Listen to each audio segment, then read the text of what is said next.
buenas, pues hoy os presentamos una receta hecha con ternera, en este caso una carrillera de ternera que la vamos a acompañar con las setas, la carrillera hecha con un poco de vino rancio y con el agua vichy catalán.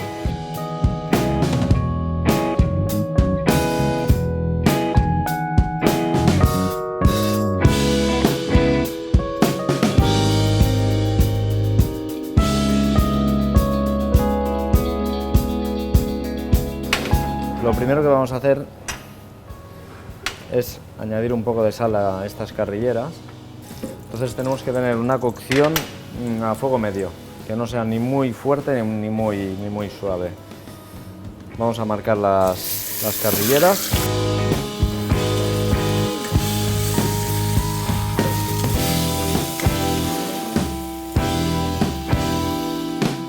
Una vez tengamos ya las carrilleras marcadas, que las hemos marcado en el aceite, vamos a hacer el sofrito con todas las verduritas y el laurel, la pimienta en grano y el ajo y tal, dentro de la misma cazuela. Como nos ha soltado un poco el juguito de la misma carrillera, vamos a ir incorporando estos elementos. Ponemos un poco de cebolla, un poco de puerro, un poco de zanahoria, unos granos de pimienta, de ajo.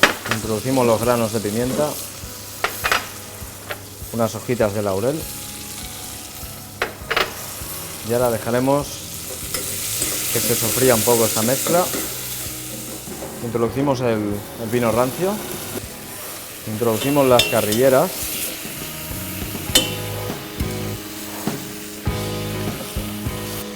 y ahora ya se trata de introducir el vichy catalán y dejar que vaya cociendo, como hemos dicho, lentamente. El agua tiene que cubrir siempre la carne.